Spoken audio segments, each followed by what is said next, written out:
আমাৰ গৰু মানে কালি সন্ধিয়া টাইমত জংঘলৰ পৰা আনি পেলাই বান্ধি থৈছে, গোহালিত বান্ধি থৈ দিছে আৰু দানা চানা খুৱাই বঢ়িয়াকৈ বান্ধি থৈ দিছে আৰু নাই। আৰু আমি 11টা বজালৈকে ৰাতি টোপনি যোৱা নাই।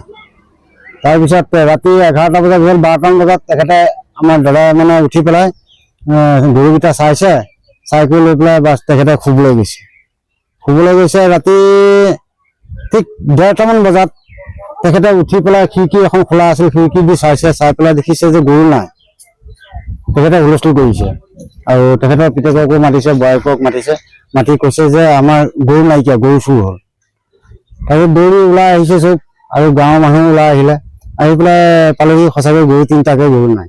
2টা ডঙৰা গৰু, এজনী গাই গৰুজনী পোৱালি আছে, পোৱালিটো থৈ আহিছে আৰু মানে গৰুজনী লৈ গুচি আহিছে। আৰু ৰাতি 3টা বজাৰ পৰা আমি বিচাৰি ফুৰিছোঁ, গৰু পোৱা নাই। নোপোৱাত মানে এনেকৈ আমি এটা খবৰ পালোঁ যে গাড়ী এখন ইয়াতে দবকাত মানে গৰু গাড়ী এখন, চুৰ গাড়ী এখন ধৰিছে বুলি। ইতিমধ্যে আমি খবৰ ল'লোঁ, 1 নম্বৰ থানাত আমি জনালোঁ। জনাওঁতে ক'লে তেনেহ'লে আপোনালোকে যাওক, গৈ পেলাই দবকা থানাত ইণ্টাৰভিউটো লওক। আমি ইয়ালৈ আহিলোঁ। ইয়াত আহোঁতে তেখেতলোকে মানে ক'লে গৰু হয় আনিছে কালি ৰাতি ধৰি পেলাই, কিন্তু গৰু ৰাখিছে পাউণ্ডত।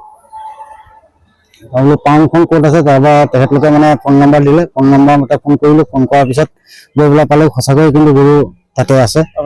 হয়, আমাৰ গৰু হয়, কিন্তু গৰু এজনী অৱস্থা বেয়া। এজনী আৰু 2টা যে গৰু, আৰু 2টা গৰু, সেই 2টা আমাৰ ঘৰৰ ওচৰৰে গৰু, কিন্তু অসমীয়া মানুহৰ গৰু। তেখেতলোক আহিছে বুলি শুনিছোঁ, কিন্তু গম পোৱা নাই। তেখেতলোকে আমি দেখা শুনা হোৱা নাই। আপোনাৰ নামটো? মোৰ নাম মোহাম্মদ আব্দুল হান্নান, ঘৰ 3 নং কাকি 5 নং গাঁও ঠাইচুপাৰ।